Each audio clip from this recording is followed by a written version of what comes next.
ஒரு நாள் ஒரு நரி கிணற்றில் தவறி விழுந்து விட்டதாம். விழுந்த அந்த நரி யாராவது வந்து தன்னை காப்பாற்றுவார்கள் என காத்திருந்தது.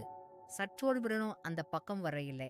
அதனால் சாப்பிடவும் முடியாமல் தூங்கவும் முடியாமல் தண்ணீருக்குள்ளேயே தவித்துக் கொண்டிருந்தது நரி. 10 நாட்கள் கழித்து போச்சு. அங்கேக்கு அந்த பக்கமா ஒரு ஆடு மே மே என்று கத்திக்கிட்டே வந்துச்சு. உடனே நரி உஷாரானது. இந்த ஆட்டை வச்சு எப்படியாவது மேலே வந்துவிட வேண்டும் என்று நரி நினைத்துக் கொண்டது. ஆடு அண்ணா, இங்கே வாயேன் என்று அன்போடு அழைத்தது நரி. கிணற்றில் இருந்து வந்த குரலை கேட்டதும் ஆடு எட்டி பார்த்தது.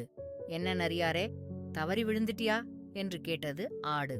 சே சே, நானாவது விழுவதாவது? நான் வேணும்னுதான் கிணத்துக்குள்ளே இறங்கினேன். இந்த கிணத்து தண்ணி ரொம்ப சுவையா இருக்கு.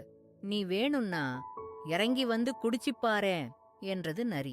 ஆடு கொஞ்சமும் யோசிக்கவில்லை. உடனே கிணற்றுக்குள் குதித்தது. நரியே, இந்த தண்ணி சுவையா ஒண்ணுமில்லையே.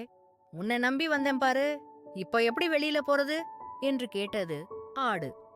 முதல்ல உன்மேலே ஏறி நான் வெளியே போறேன், அப்புறம் கைய நீட்டுறேன். கைய பிடிச்சுக்கிட்டு நீயும் வெளியே வந்துடு என்றது நரி. ஆடும் ஒப்புக்கொண்டது. ஆடு மீது ஏறி நரி வெளியே வந்தது. கைய கொடு, என்ன சீக்கிரமா காப்பாத்து என்றது ஆடு. கைய பிடிச்சுக்கிட்டு நீயும் வெளியே வந்துடு என்றது நரி. உன்னை நான் எப்படி காப்பாத்துறது? எதை செஞ்சாலும் விவேகமா புத்திசாலித்தனத்தோட செய்யணும். இப்போவாவது புரிஞ்சுக்க. நான் வரேன்னு சொல்லிவிட்டு நரி கிளம்பியது.